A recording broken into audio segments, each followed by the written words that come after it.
اگر تقدیر میں سب کچھ پہلے سے لکھا ہے تو پھر اگر کوئی شخص ایتھیسٹ ہے تو یہ تقدیر کا قصور ہے، اس میں اس شخص کا کیا قصور؟ یہی دلیل اکثر ایتھیسٹ دیتے ہیں، اور حیرت کی بات یہ ہے کہ بہت سے مسلمان بھی اپنے گناہوں اور برے اعمال کا بوجھ اسی تقدیر پر ڈال دیتے ہیں۔ لیکن سوال یہ ہے، کیا واقعی ایسا ہے؟ کیا تقدیر انسان کے ہر فیصلے کو پہلے ہی طے کر دیتی ہے، یا انسان خود اپنی تقدیر بناتا ہے؟ اسے سمجھنے کے لیے آپ کو انٹرسٹیلر مووی، وقت کی حقیقت، تقدیر کے تصور اور علامہ اقبال کو سمجھنا ہوگا۔ آئیے سمجھنے کی کوشش کرتے ہیں۔ تیرے دریا میں طوفان کیوں نہیں ہے، خودی تیری مسلمہ کیوں نہیں ہے، ابس ہے شکوائے تقدیر ازدا، تو خود تقدیر ازدا کیوں نہیں ہے۔ اس راز کو سمجھنے کے لیے پہلے یہ ویڈیو دیکھیں۔ کابرا اور کائنات بھائی جان، اللہ میں کہہ رہا ہوں، اللہ کی ذات تو پوری کائنات، ہمارا تو عقیدہ یہ ہے کہ یہ جو پتہ ہے نا، یہ میں نے اٹھایا، یہ بھی اجازت سے ہے، اور یہ گرا یہ بھی اس کی اجازت سے ہے۔ اب اگر میں یہ پوچھ لوں کہ اس نے کیسے اجازت دی، وہ تو یہاں موجود نہیں ہے، وہ تو ایسے، ہمارا دعویٰ ہے نا، آپ کا بھی دعویٰ ہے، دکھا تو آپ بھی کچھ نہیں رہے۔ مطلب یہ ہوا کہ آپ کے دعوے میں اگر آپ ہم کو غلط ثابت کرتے ہیں تو صحیح تو آپ بھی ثابت نہیں ہو رہے۔ نہیں سر، یہاں تو پھر اب دیکھیں نا، ہم تو معلوم ہونے کا دعویٰ نہیں کر رہے، میں آپ سے یہ پوچھ رہا ہوں، میں آپ سے یہ پوچھ، آپ نے کہا کہ پتہ بھی اللہ کی اجازت کے بغیر نہ اٹھتا ہے نہ رکھا جا سکتا ہے، تو یہ جو غزہ کے اندر بمباری ہو رہی ہے یہ اللہ کی اجازت سے ہو رہی ہے؟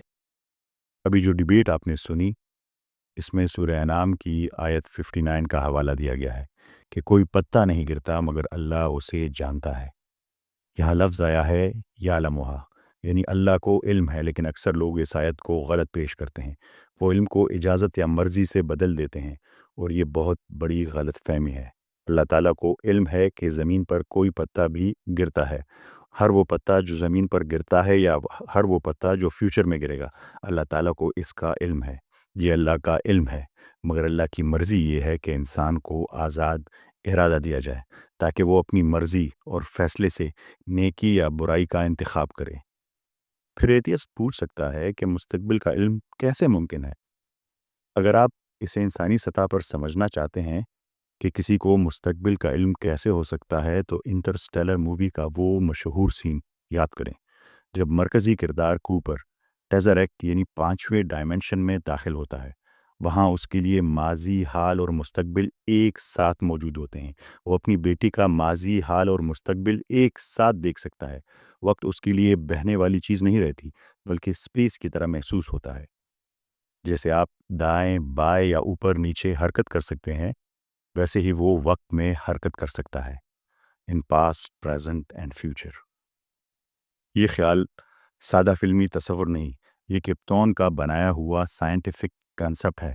کپتون نوبیل پرائز ونر فزسسٹ ہے جنہوں نے کرسٹوفر نولن کو یہ سین شامل کرنے کا مشورہ دیا تاکہ وقت کی ہائر ڈائمینشنل نیچر کو سمجھایا جا سکے۔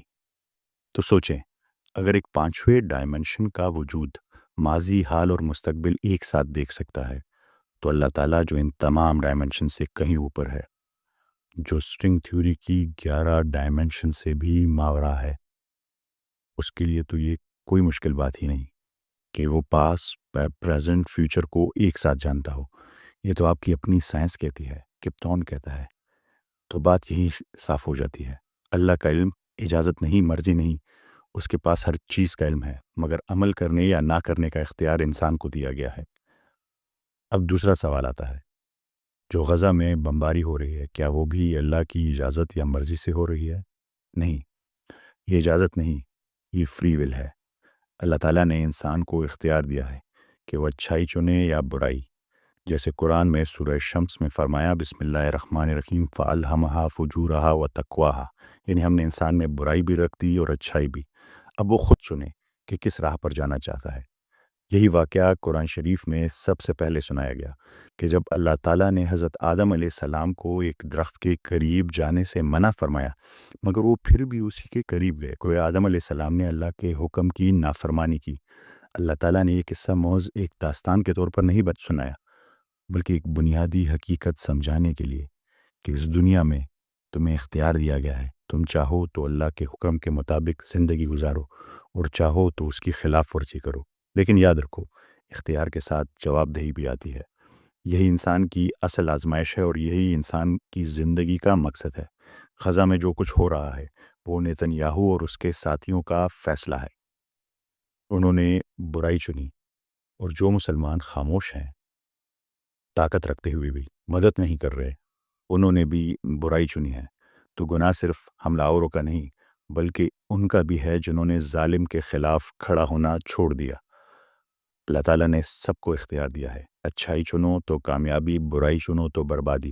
آج جو غزہ میں ہو رہا ہے وہ اسی فری ول کے غلط استعمال کا انجام ہے۔ تو جب کوئی ملحد یہ سوال اٹھائے کہ اگر سب کچھ اللہ کے علم میں ہے تو ظلم کیوں ہو رہا ہے، تو سیدھا جواب ہے، اللہ کا علم اجازت نہیں، یہ انسان کے فیصلے ہیں۔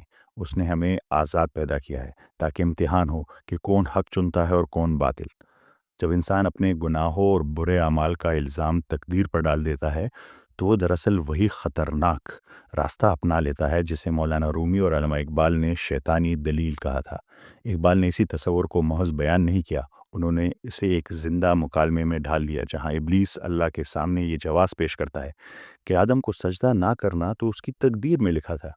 یہ ہے علامہ اقبال کی وہ شاعری جو اللہ تعالیٰ اور ابلیس کے درمیان ایک تصوراتی گفتگو کو ظاہر کرتی ہے۔ ابلیس نے کہا، اے خدائے کن فکا، مجھ کو نہ تھا آدم سے بیر، وہ نزدیکی او دور و دیر و زود، حرف استکبار تیرے سامنے ممکن نہ تھا، ہاں مگر تیری مشیت میں نہ تھا میرا سجود۔ اللہ تعالیٰ نے پوچھا، کب کھلا تجھ پر یہ راز، انکار سے پہلے کے بعد؟ ابلیس نے جواب دیا، بعد اے تیری تجلی سے کمالات وجود۔ اللہ تعالیٰ نے جواب دیا، پستی یہ فطرت نے سکھلائی ہے یہ حجت تجھے، کہتا ہے تیری مشیت میں نہ تھا میرا سجود۔ دے رہا ہے اپنی آزادی کو مجبوری کا نام، ظالم اپنے شعلۂ سوزا کو خود کہتا ہے دودھ۔ یہ منظر دراصل انسان کے باطن کا آئینہ ہے۔ جب ہم اپنی غلطیوں کا بوجھ قسمت کے کندھوں پر ڈال دیتے ہیں تو ہم بھی ابلیس کی اسی منطق کو زندہ کر دیتے ہیں، وہی منطق جو عمل کی ذمہ داری سے فرار سکھاتی ہے اور انسان کو خود احتسابی سے محروم کر دیتی ہے۔ کائنات میں کچھ چیزیں ایسی ہیں جو انسان کے بس سے باہر ہے، جیسے کہاں اور کس خاندان میں پیدا ہونا ہے۔ آپ کے جینز، رنگ، نسل، زمانہ اور حالات، یہ سب پہلے سے طے شدہ ہیں اور انسان ان میں کوئی دخل نہیں دے سکتا۔ مگر زندگی کے اس سفر میں ایک دائرہ ایسا بھی ہے جو مکمل طور پر آپ کے اختیار میں ہے۔ آپ کے فیصلے، آپ کے اعمال اور نیکی یا برائی کے درمیان کیا جانے والا انتخاب۔ روزمرہ زندگی میں آپ جو فیصلہ کرتے ہیں، نیکی یا برائی کا انتخاب کرتے ہیں، کسی پر ظلم یا انصاف کا فیصلہ، سچ بولنا یا جھوٹ، یہ سب آپ کے اپنے اختیار میں ہے۔ یہ وہ جگہ ہے جہاں آزادی ارادہ شروع ہوتی ہے اور جہاں سے انسان اپنی اصل تقدیر خود لکھتا ہے۔ آخرکار جواب انہی فیصلوں کا دینا ہوگا۔ آپ سب کی سماعتوں کا بہت شکریہ، ملتے ہیں اگلی قسط میں۔ اللہ حافظ۔